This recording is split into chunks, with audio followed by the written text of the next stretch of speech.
तो कैसे हो आप लोग मेरे फैशन डिज़ाइनर। यहाँ पे आज मैं ना आपको इंडस्ट्री के बारे में बताऊंगी कि हमारी जो गारमेंट की एक्सपोर्ट इंडस्ट्री होती है और जो बाइंग ऑफिस होता है उनके बीच में डिफरेंस क्या होता है। मतलब हमारी एक्सपोर्ट कंपनी में जो गारमेंट की इंडस्ट्री एक्सपोर्ट इंडस्ट्री उसमें क्या काम होता है और हमारी जो बाइंग एजेंसी है उसमें क्या काम होता है और कैसे काम होता है। ये कमेंट आया है रिक्वेस्टेड वीडियो और बहुत अच्छा टॉपिक है। कभी भी मैं इस टॉपिक पे वीडियो नहीं बना पाई थी क्योंकि मेरे दिमाग में ये टॉपिक आया ही नहीं, तो इसीलिए कहती हूँ आप लोग कमेंट किया करो। तो चलो वीडियो को स्टार्ट करती हूँ, आपको समझाती हूँ।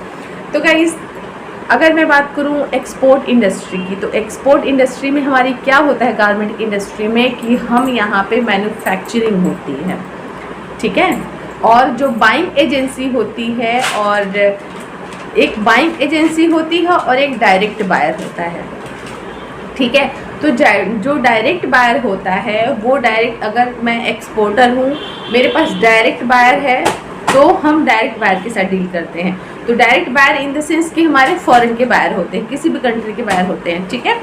और अगर हम बाइंग एजेंसी की बात करें तो बाइंग एजेंसी जैसे हमारे इंडिया में, मतलब बाइंग एजेंसी जो बायर होते हैं वो कनेक्ट करते हैं हमारी बाइंग एजेंसी से, ठीक है। वो ऑर्डर बाइंग एजेंसी को प्लेस करते हैं और बाइंग एजेंसी जो है अपने पसंदीदा एक्सपोर्टर को ऑर्डर प्लेस करती है, एक्सपोर्टर को, गारमेंट इंडस्ट्री के एक्सपोर्टर को प्लेस करती है। तो क्या हो गया कि जो बाइंग ऑफिस है, बाइंग एजेंसी, वो एक मीडिएटर का काम करती है एक्सपोर्टर और बायर के बीच का, ठीक है। हमारे पास हमारी कोई क्वेरी हो गई तो हमारे पास डायरेक्ट बायर का कॉन्टेक्ट नहीं है, तो हम कहाँ जाते हैं, हमारा मतलब जो भी हमारे पास काम चल रहा है, जो ऑर्डर चल रहा है, जो बल्क प्रोडक्शन, जो भी ऑर्डर हमारे पास आया हुआ है बाइंग एजेंसी के थ्रू, तो हम क्या करेंगे, हमारे पास डायरेक्ट बायर का कोई लिंक तो है नहीं, कोई हमारा उससे कोई कांटेक्ट नहीं हो रहा, तो हम क्या करेंगे, जो भी हमारी क्वेरी होगी, जो भी हमारी कम्युनिकेशन होगी, हम किससे बात करेंगे, अपनी बाइंग एजेंसी के साथ, ठीक है।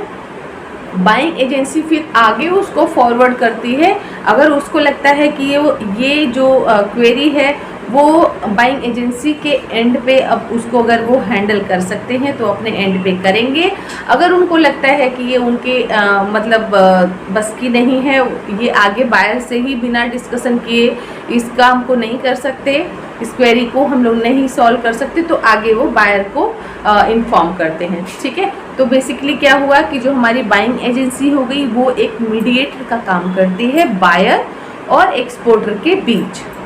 अब मैं आपको ये बताती हूँ, अब आपको समझ आ गया कि बायर क्या होता है और एंड ऑफ द डे हमारा क्या होता है। जो एक्सपोर्ट हाउस होता है वो मैन्युफैक्चरिंग, वहाँ पे यूनिट होती है जहाँ पे जो भी ऑर्डर बायर के होता है वो मैन्युफैक्चर होता है, मैन्युफैक्चरिंग होती है, उसकी बनता है, मतलब कटिंग, स्टिचिंग, सारी चीज़ें, तो उसी के अंडर में मर्चेंडाइजिंग, प्रोडक्शन, ये सारी चीज़ें आती हैं। तो पैटर्न मेकिंग, ये सारा सब कुछ क्या होता है, एक एक्सपोर्टर के पास होता है, ठीक है। तो उसकी बड़ी सी फर्म होती है। बीच में क्या हो गया कि हमारा जो बाइंग एजेंसी क्या हो गया, ये एक ऑफिस हो गया। वहाँ पे कोई मैन्युफैक्चरिंग नहीं होती, वहाँ पे कुछ पैटर्न मेकिंग नहीं होता, वहाँ पे कोई प्रोडक्शन नहीं होता, वहाँ पे वॉशिंग नहीं होती, वहाँ पे कुछ नहीं होता। वो एक प्रॉपर एक ऑफिस है। उस ऑफिस में कितने लोग होते हैं, अगर नॉर्मल कोई एजेंसी है, बाइंग एजेंसी है, नहीं बेटा मत करो 1 मिनट, तो वहाँ पे कम से कम 8-10 तो एम्प्लॉई होते हैं, जिसमें 2-3 मर्चेंडाइज़र होंगे, कुछ सीनियर मर्चेंडाइज़र होंगे, 1-2 अगर बहुत बड़ी बाइंग ऑफिस होगी तो उसके तो और भी मतलब एम्प्लॉई होते। मत करो बेटा, मत करो बाबू, मत करो, 1 मिनट, बच्चे बहुत, क्या हो गया, वो देखो देखो देखो देखो, हाय करो। तो बाइंग ऑफिस में क्यूसी भी होते हैं एम्प्लॉय। अगर आप लोग बाइंग ऑफिस की सोच रहे हैं ना, तो बाइंग ऑफिस में भी बहुत अच्छा कैरियर है, वहाँ पे भी, वहाँ बिल्कुल ही ऑफिस वर्क होता है, ठीक है। तो वहाँ पे क्यूसी भी होते हैं, पैटर्न मास्टर भी होते हैं। क्यों होते हैं, अब आप कहोगे कि वहाँ पे पैटर्न मास्टर क्यों है, क्यूसी क्यों है, क्यों, इसलिए हैं कि बायर जो है अपना ऑर्डर दे करके आप बाइंग एजेंसी को सौंप दिया, और बाइंग एजेंसी अगर बायर को कुछ डायरेक्ट भेजती है बिना, मतलब एक्सपोर्टर ने चेक किया कोई चीज़ और पैक किया, बाइंग एजेंसी के पास कोई क्यूसी नहीं रहेगा, कोई पैटर्न मास्टर नहीं होगा, तो बाइंग, अरे यार, तो अगर एक्सपोर्टर ने अपने एंड पे सारी चीज़ों को चेक किया, हाँ बेटा आ रहे हैं, तो चेक किया और बाइंग एजेंसी को भेज दिया। बाइंग एजेंसी के पास अगर कोई क्यूसी नहीं रहेगा, कोई पैटर्न मास्टर नहीं होगा, कोई मर्चेंडाइजर नहीं होगा, तो क्या करेंगे फिर वो डायरेक्ट बायर को भेज देंगे। फिर बायर के पास जब जाएगा तो अगर उसमें कोई मिस्टेक हुई तो फिर वो किसको इन्फॉर्म करेगा? बाइंग एजेंसी को ना।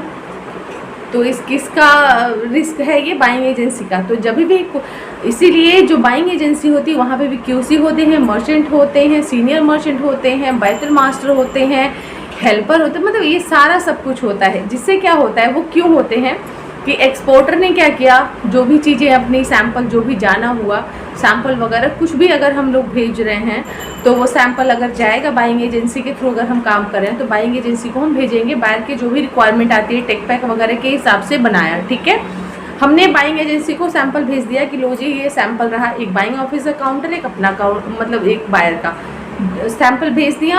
अब बाइंग एजेंसी अपने टेक पैक के हिसाब से हर एक चीज़ को चेक, कभी कभी क्या होता है बाइंग एजेंसी को हम भेज देते हैं, नहीं तो क्या होता है अगर सैंपल हमारा बन रहा है तो वो खुद आते हैं, उनके जो क्यूसी होते हैं, उनकी जो मर्चेंडाइज़र होते हैं खुद आते हैं। क्योंकि जो एक्सपोर्ट हाउस में जो मर्चेंडाइज़र होते हैं वो किससे बात करेंगे? बायर के पास तो उनका कांटेक्ट है नहीं, तो वो किससे बात करते हैं? जो बाइंग एजेंसी के जो मर्चेंट होते हैं उनसे उनकी डिस्कशन होती है, आगे जो कम्युनिकेशन वगैरह होती है ऑर्डर के थ्रू, सैंपल के थ्रू, डेवलपमेंट के लिए जो भी डिस्कशन होती है वो मर्चेंट टू मर्चेंट होती है। फिर वो जो बाइंग एजेंसी की मर्चेंट होती है अपने डायरेक्ट जो उसके बायर के साथ जो डिस्कशन होती है फिर वो उसके साथ भी करती है। ठीक है, तो वो बायर के पास से जो भी उसके पास चीज़ें आती हैं फिर वो फॉरवर्ड, जो बाइंग एजेंसी की मर्चेंट होती है वो फॉरवर्ड करती है आपको एक्सपोर्टर के थ्रू, एक्सपोर्टर को।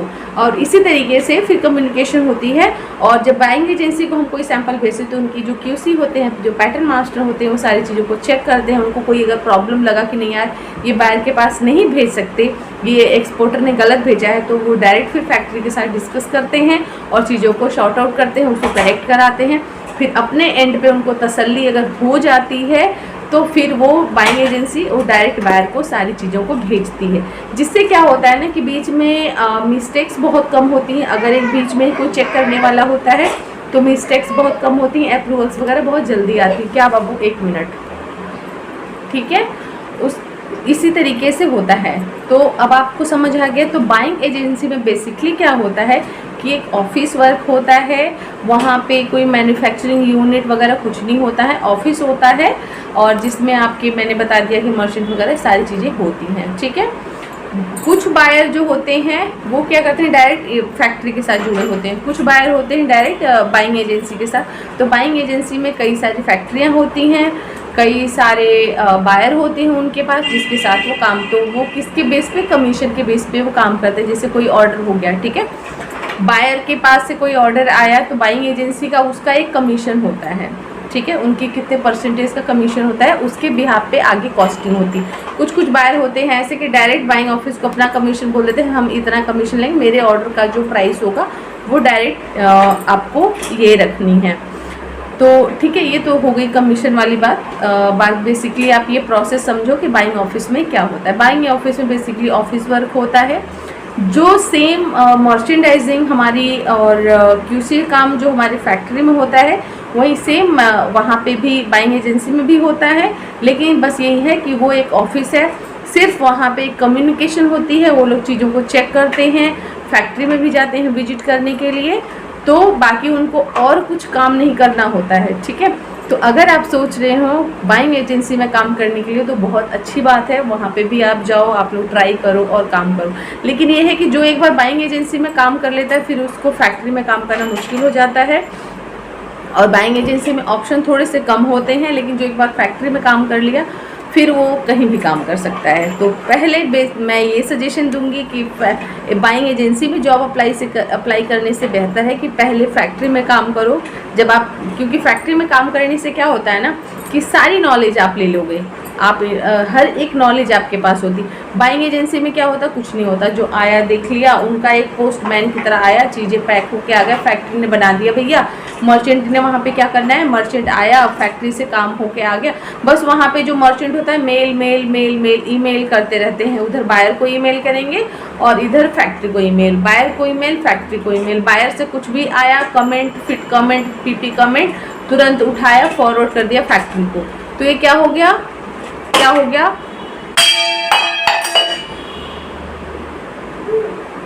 गलत बात है। तो ये क्या हो गया, मर्चेंडाइजर को सीखने को मिला, बस इतना मिला कि मेल कर रहे हैं, उनकी इंग्लिश अच्छी हो जाती है और बस, बाकी और कुछ सीखने को मिला प्रोडक्टिव कुछ नहीं। लेकिन ये है कि उनको नॉलेज होगा तभी तो काम करेंगे, इसका मतलब ये नहीं कि बिल्कुल ख़त्म होते हैं। ठीक है, तो चलो इसी तरीके से होता है कि बाइंग एजेंसी में बेसिकली जो चीज़ें बाहर से आती हैं वो आगे हर एक चीज़ फॉरवर्ड करना होता है एक्सपोर्टर को। ठीक है, और एक्सपोर्टर के लिए बेस्ट ये भी है कि डायरेक्ट बाहर से हम एक छोटी छोटी चीज़ें पूछते हैं तो बाहर मतलब कभी कभी परेशान हो जाता है। तो अगर बाइंग एजेंसी है तो थोड़ा सा ईजी हो जाता है कि हम इधर ही अपनी सारी चीज़ें को शॉर्ट आउट कर लेते हैं। और जिसको थोड़ी सी इंग्लिश वगैरह कम आती है, मतलब जो एक्सपोर्ट में काम करती हैं, मर्चेंडाइज़र, जिनको इंग्लिश वगैरह थोड़ी कम आती है, उनके लिए थोड़ा सा और इजी हो जाता है, क्योंकि हमारे डोमेस्टिक जो बाइंग एजेंसी होती है उनके साथ बातें करना, भाई अपनी लैंग्वेज में बात कर लो। ठीक है, तो इसी तरीके से वर्किंग प्रोसेस होता है। तो चलो इस वीडियो को एंड करती हूँ। वीडियो कैसी लगी और कुछ समझ आया कि नहीं, आप लोग कमेंट ज़रूर करना। अगर नए हो तो चैनल को सब्सक्राइब कर देना। और फैशन डिज़ाइनिंग से रिलेटेड, गारमेंट इंडस्ट्री से रिलेटेड कोई भी आपको जो भी डाउट हो आप लोग कमेंट ज़रूर करना। रिक्वेस्टेड वीडियो ही मैं अपने चैनल